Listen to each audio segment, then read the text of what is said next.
여러분 안녕하십니까? 코스피가 연이틀 하락하면서 오전에는 매도 사이드카가 발동되기도 했습니다. 코스닥도 동반 급락하는 상황인데요. 환율은 장중 1,470원대로 올라섰습니다. 오서영 기자. 네, 우서영입니다. 네, 마감 직전까지 코스피 회복이 더디군요. 네, 코스피는 어제보다 1% 넘게 내린 5천선 초반에서 거래되고 있습니다. 장중 5천선까지 내주면서 나흘 만에 또 매도 사이드카가 발동됐는데요. 개인과 기관이 합쳐 2조 9천억 원 넘는 동반 매수세에 나서고 있지만 외국인이 3조 1천억 원 넘게 팔고 있는 영향이 큽니다. 금융주를 제외하고 시가총액 상위 종목 일제히 파란불이 켜졌는데요. 특히 미국 증시에서 AMD 등의 기술주가 폭락하면서 국내 반도체주 역시 1% 가까이 동반 하락하고 있습니다. 또 관세 제보가 예고 이후 자동차주 역시 3% 안팎의 하락세를 보이고 있는데요. 조선, 방산, 원전주 하락세도 큰 상황입니다. HD 현대중공업과 삼성중공업 2%대, 하나에어로스페이스 3%대, 그리고 두산에너빌리티 2%대 하락하고 있습니다. 네, 코스닥은 더 크게 떨어지고 있죠. 네, 코스닥은 어제보다 3% 가까이 떨어진 천선 초반에서 거래되고 있습니다. 개인이 1,400억 원, 외국인 200억 원 순매수에 나섰지만 기관이 1,000억 원 넘게 순매도하고 있는데요. 시총 상위 종목들 하락세는 어제보다 더 가팔라진 상황입니다. 에코프로 BM 6% 넘게 하락하고 있고요. LTU젠 4% 하락하고 있습니다. 뉴욕 증시에서 AI 관련주들이 급락하면서 레인보우 로보틱스도 7% 넘는 하락세를 보이고 있습니다. 외국인 투자자들이 이처럼 국내 증시에서 대거 이탈하면서 달러원 환율은 70전 오른 1,472원으로 출발해 현재 1,468원 안팎에서 거래 중입니다. SBS 비즈 오서영입니다. 증시뿐만이 아닙니다. 비트코인 시세는 미국 트럼프 2기 행정부 출범 이후의 상승분을 몽땅 내주며 하락 중이고 금과 은 역시 빠르게 그간의 상승분을 반납하고 있습니다. 이한승 기자. 네, 비트코인은 결국 1억 원마저 깨졌습니다. 네, 그렇습니다. 비트코인 가격은 오늘 새벽 0시쯤 1억 원이 붕괴됐고 이후 오전 9시에는 9천만 원까지 깨져 8,900만 원까지 하락했습니다. 비트코인 가격이 1억 원을 밑돈 건 지난 2024년 11월 6일 이후 처음이고요. 2024년 10월 이후 가장 낮은 가격을 보이며 트럼프 미국 대통령 재선 이후 상승분을 모두 반납했습니다. 이번 가격 폭락은 케빈 허시 연방준비제도 의장 후보자가 매파적 성향에 가깝다고 알려지면서 유동성 축소 우려가 위험자산 전반에 부담이 되고 있기 때문이라는 해석이 나오고요. 여기에 스콧 베센트 미 재무장관이 비트코인을 구제할 권한이 없다고 한 발언도 가격 하락을 부추긴 것으로 분석되고 있습니다. 네, 또 최근 변동성이 극도로 커진 이 금과 은은 지금 어떻습니까? 한때 63달러대까지 떨어졌다가 낙폭을 줄였습니다. 4월 인도분 금 선물 가격도 1.5%가량 하락하면서 4,800달러 초반에서 움직이고 있습니다. 금 선물도 4,700달러마저 깨졌다가 낙폭을 줄이긴 했지만 여전히 하락세를 면치 못하고 있습니다. 미 증시와 비트코인 폭락 등 자본시장이 크게 흔들리자 대표적인 안전자산으로 꼽히는 금과 은마저 큰 변동성을 보이고 있습니다. SBS 비즈 이한승입니다.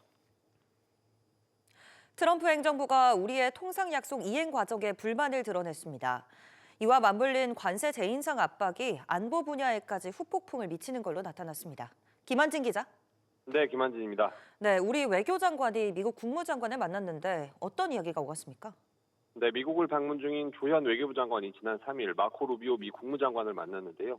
조 장관은 그 자리에서 루비오 장관이 한국 정부의 통상 공약 이행 관련해 트럼프 행정부 내부 분위기가 좋지 않다고 말했다고 밝혔습니다. 조 장관은 한국이 일부러 대미투자 특별법 처리 속도를 늦추는 것은 전혀 사실이 아니라는 점을 설명했다고 전했습니다. 그러면서 원자력과 핵추진 잠수함, 조선 등 세 가지 핵심 사안이 충실히 이행되도록 미국 내 관계 부처들을 독려해달라고 요청했다고 덧붙였습니다. 네, 앞서 위성락 국가안보실장이 관련해 우려를 표명했는데 구체적으로 어떤 측면입니까? 네, 위성락 실장이 어제 한 매체와 인터뷰에서 미국 측 안보 협상팀이 지금쯤 우리나라로 와서 협상을 하고 있어야 하는데 미뤄지고 있다고 말했습니다. 지난 12월 미국 방문 때 핵추진 잠수함과 우라늄 농축, 사용 후 핵연료 재처리 논의를 진전시킬 미 실무 당국자들이 올 초 방한하는 데 합의했지만 일정이 미뤄지고 있는 겁니다. 위 실장은 관세 파장이 안보 이슈에 옮겨붙는 기류가 있다며 현재는 구체적인 일정이 없는 상황이라고 전했는데요. 입법 지연을 해소하는 것은 기본적 조치고 결국 투자가 가시화돼야 함을 강조했습니다. 김정관 산업통상부 장관 등 정부 통상 라인이 관세 인상 유예에 총력을 기울이고 있지만 뚜렷한 진전이 없는 데다가 특별법이 통과돼도 미국과의 신뢰관계가 바로 복원되지 않을 수 있다는 우려에 답답함을 토로한 것으로 풀이됩니다. SBS 비즈 김한진입니다. 다음 소식입니다. 정보 유출 사태를 둘러싼 논란이 가라앉지 않고 있는 이 쿠팡에서 16만 5천여 건의 추가 유출이 또 터졌습니다. 이런 가운데 미국 의회가 해롤드 로저스 쿠팡 대표의 청문회를 열기로 했습니다. 쿠팡을 둘러싼 새로운 소식들 짚어보겠습니다. 신채영 기자. 네, 우선 미국 측 청문회 어떤 분위기가 될지 궁금한데 언제 열립니까? 네, 오는 23일에 열릴 예정입니다. 미 하원 법사위원회는 한국의 정부기관들이 미국 기술기업에 대한 차별적 조치를 강화하고 미국 시민에 대한 형사처벌 위협까지 제기하고 있다고 주장했습니다. 그러면서 로저스 대표에게 청문회에 출석하고 한국의 대통령실을 비롯해 정부, 국회 등과 통신한 기록을 제출하라고 요구했습니다. 우리 정부가 쿠팡을 상대로 벌이는 개인정보 유출 사고 조사를 사실상 자국 기업에 대한 차별적 조치로 보고 쿠팡 측 설명을 직접 들어보겠다는 것으로 풀이되는데요. 쿠팡은 이와 관련해 전적으로 협조하겠다는 입장을 밝혔습니다. 이런 가운데 경찰은 오늘 지난해 12월 국회 쿠팡 사태 연속 청문회에서 위증한 혐의로 로저스 대표를 다시 불러 조사하는데요. 지난달 30일 첫 소환 조사 이후 일주일 만입니다. 네, 그런데 이 와중에 유출 피해가 추가됐습니다. 네, 그렇습니다. 개인정보보호위원회는 쿠팡이 어제 기존 3,370만 개 회원 계정 외에 16만 5천여 개 계정의 추가 유출을 확인하고 신고했다고 밝혔습니다. 추가로 유출된 정보에는 이름과 전화번호, 주소 등이 포함됐습니다. 앞서 쿠팡은 자체 조사 결과 유출된 고객 계정 수가 3,000개라고 발표한 바 있는데요. 그런데 이보다 훨씬 많은 추가 계정 유출이 확인되면서 쿠팡 자체 조사 신빙성에 의문이 제기되는 상황입니다. SBS 비즈 신채원입니다. 최근 보험 관련 분쟁은 실손보험에서 주로 벌어지고 있습니다. 한때는 백내장 수술의 입원비가 그 분쟁의 중심에 있었는데요. 요즘은 관절 줄기세포 치료 등 이른바 무릎 주사 치료 입원비가 새로운 분쟁지로 떠올랐습니다. 그런데 관련 판결에서 줄곧 패소했던 환자들이 일부 승소한 사례가 등장했습니다. 자세히 알아보겠습니다. 이광호 기자. 네, 이광호입니다. 네, 어떤 판결이 나온 겁니까? 네, 서울중앙지방법원은 지난해 12월 실손보험 가입자 9명이 메리츠 화재를 상대로 낸 보험금 소송에서 가입자 2명에게 각각 입원비 등 약 960만 원과 490만 원을 지급하라고 판결했습니다. 지난 2024년과 지난해 메리츠 화재와 삼성 화재에 제기된 유사 소액 소송에서는 모두 가입자들이 패소해왔는데 이번에는 일부에게 입원비를 지급하라는 결정이 새롭게 나온 겁니다. 다만 이번 소송은 메리츠 화재가 지난달 6일 항소하면서 2심이 진행되고 있습니다. 네, 이렇게 일부만 법원 판단이 달랐던 요인은 무엇입니까? 네, 환자의 증세와 기저질환 두 가지였습니다. 환자들은 모두 비맥 주사라 불리는 줄기세포 치료와 리젠실이라는 일종의 콜라겐 필러 치료를 받았습니다. 모두 원칙적으로는 입원할 만한 치료가 아니라는 게 재판부의 판단이었습니다. 다만 한 환자는 고혈압약 등의 장기 복용자로 고위험군에 해당됐고 동시에 시술 이후에 붓는 증상이 있었고요. 다른 환자는 시술 이후 갑자기 혈압이 올라 입원의 필요성을 인정받았습니다. 재판부는 반면에 붓는 증상이 나타난 다른 환자에 대해서는 기저질환이 없다는 이유로 또 고위험군에 해당됐던 환자는 특이 증상이 없었다는 이유로 각각 실손 지급을 인정하지 않았습니다. SBS 비즈 이광호입니다. 퇴직연금 제도가 도입 20여 년 만에 대수술에 들어갑니다. 모든 사업장의 퇴직연금 도입이 단계적으로 의무화되고 수익률 제고를 위한 운용 방식으로 기금형 퇴직연금이 본격 도입됩니다. 서주영 기자. 네, 퇴직연금 노사정 TF가 공동 선언문을 발표했다고요. 네, 이 TF에는 고용노동부를 비롯해 양대 노총과 한국경영자총협회, 중소기업중앙회, 청년과 전문가 등이 참여했는데요. 이 제도 도입 20여 년 만에 퇴직연금의 구조적 개선 방향에 대해 노사가 합의를 이룬 첫 사회적 선언을 했습니다. 우선 2%대 낮은 수익률을 개선하기 위해서 기금형 퇴직연금 제도를 도입하기로 했습니다. 기금형 퇴직연금은 가입자가 아닌 특정 운영 주체가 사용자 납입 부담금으로 공동의 기금을 조성해 자산을 운용하는 방식으로 민간금융사가 별도의 수탁법인을 설립하는 금융기관 개방형 등의 구체안이 추후 논의될 예정입니다. 현재 30인 미만 중소기업에 시행 중인 기금형 퇴직연금 제도인 푸른 씨앗의 경우 3년간의 누적 수익률이 27%에 달하면서 300인 미만 사업장까지 확대될 전망입니다. 네, 또 전 사업장의 퇴직연금 의무화도 진행되죠. 네, 그렇습니다. 퇴직연금을 모든 사업장에 적용하고 퇴직금 보호를 위해서 퇴직급여 사회 적립을 의무화합니다. 다만 영세 중소기업 사용자와 근로자 대상 실태 조사를 거쳐서 사업장 규모 등을 고려해 단계적으로 시행할 방침입니다. 또 현재는 일하는 동안 적립금을 사내에 모아두고 퇴직할 때 받아가는 시기였다면 앞으로는 일정액을 회사 외부에 적립해서 회사가 어려워져도 퇴직금을 보호하는 방안도 마련하기로 했습니다. SBS 비즈 서주연입니다. 그동안 로또 복권은 직접 전문 판매점에 가거나 인터넷 PC를 통해서 구매할 수 있었는데요. 다음 주부터는 모바일로도 살 수 있게 됐습니다. 로또 복권이 지난 2002년 판매를 시작한 이래 처음입니다. 어떻게 구매할 수 있는지 정윤영 기자가 정리했습니다.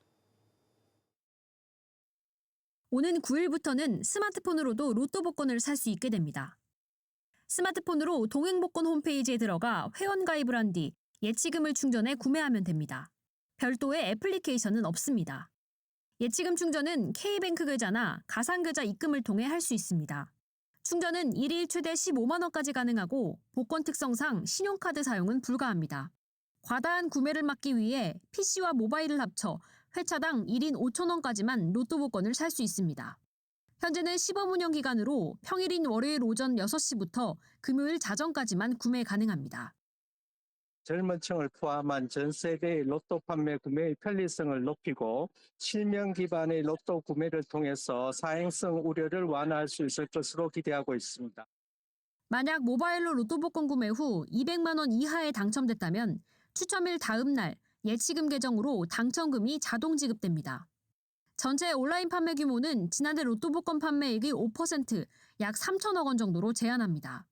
복권 판매점을 주로 취약계층이 운영하는 만큼 매출에 타격을 주지 않기 위한 조치입니다. SBS 비즈 정윤영입니다.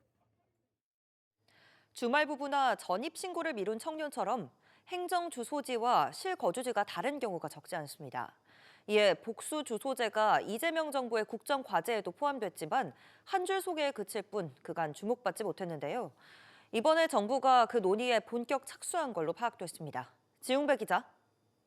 네, 구체적으로 어떤 논의가 시작됐습니까? 네, 저희 취재 결과 주민등록 주소지 말고 부주소를 만드는 복수주소제 TF가 최근 행정안전부 내에 꾸려진 것으로 파악됐습니다. TF는 제도 영향이 어떤지 각 부처에 의견을 요청한 상태입니다.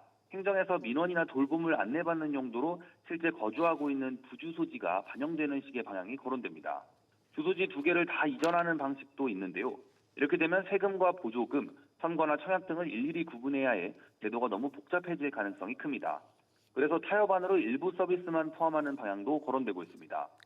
제도의 의무 도입 여부나 지역 차등 적용 등도 검토 대상입니다. 제도가 도입되면 그간 파악되지 않던 실제 생활 인구를 알 수 있고 거기에 재정이 얼마나 필요한지를 판단하는 데 도움이 될 걸로 보입니다. 수도권과 지방의 유불리 등은 기준에 따라 달라질 수 있는데요. 다만 현 정부가 균형 발전을 강조하고 있는 만큼 지방 지원에 힘을 실어주는 용도로 쓰일 가능성도 있습니다. 네, 그렇다면 앞으로 준비 작업은 어떻게 진행됩니까? 네, 우선 행안부는 이달 중에 복수주소제 도입과 관련해 서울과 세종, 부산에 있는 부처들과 각각 논의를 진행할 예정입니다. 재정경제부에선 세금, 기획예산처에선 보조금 지원 등이 화두가 될 걸로 보입니다. 이와 함께 각 지자체의 생각도 들어보고 일부 지역에서 시범 사업도 진행할 계획입니다. 행안부는 올해 안에 로드맵을 내놓고 오는 2030년까지 제도를 바꾸겠다는 목표입니다. SBS 비즈 지웅배입니다. 요즘 주변에 장염으로 고생하시는 분들 적지 않죠. 이 노로바이러스 감염 환자가 지난 한 주 동안만 700명 넘게 발생하며 최근 10년 사이 가장 많은 걸로 나타났습니다. 이정민 기자. 네, 이정민입니다. 네, 노로바이러스가 기승을 부리고 있습니다. 네, 올 들어 발생한 노로바이러스 감염증 환자는 2,844명으로 지난해 같은 기간보다 46% 많습니다. 특히 지난달 25일에서 31일인 1월 5주차에만 709명이 발생했는데요. 관련 집계가 시작된 이래 가장 많은 수준입니다. 노로바이러스 환자는 10주 연속 늘다가 지난달 넷째 주엔 주춤하는 듯 했는데요. 최근 일주일 다시 15% 급증했습니다. 질병청 관계자는 겨울철 유행인데다 이전보다 진단검사를 받는 분들이 많아지면서 통계에 집계된 것으로 보인다고 설명했습니다. 네, 그런데 이 노로바이러스 집단 감염으로 번지기 쉽다고요? 네, 감염력이 매우 강해 소량의 바이러스로도 감염을 일으키는데요. 감염되면 48시간 이내에 설사와 구토 등의 증상이 나타납니다. 환자 가운데 절반가량은 0세에서 6세 영유아로 지난해 노로바이러스 집단 발생 사례의 44%가 어린이집과 유치원에서 발생했습니다. 이 때문에 어린이집, 키즈카페 등을 중심으로 세척과 소독 등 각별한 위생관리가 중요하고요. 음식 섭취에 있어서도 생굴 등은 피하고 가급적 익혀 먹는 게 좋습니다. 또 증상이 나아진다고 해도 바이러스가 남아있을 수 있기 때문에 이틀 정도는 등원이나 출근 등 타인과 거리를 두는 게 권장됩니다. SBS 비즈 이정민입니다. SPC 삼립 시화 공장 화재로 공장이 멈춰서면서 식품 외식업계의 빵 대란 우려가 커지고 있습니다. SPC 삼립에서 햄버거 빵을 공급받는 KFC가 빵 교체를 준비하는 걸로 파악됐습니다. 정대한 기자, KFC 지금 어떤 상황인 건가요? 네, 업계에 따르면 KFC는 브리오시 빵에 대한 수급이 원활하지 않아 일부 매장에서 기본 참깨빵으로 바꿔 제공하는 것을 준비하고 있습니다.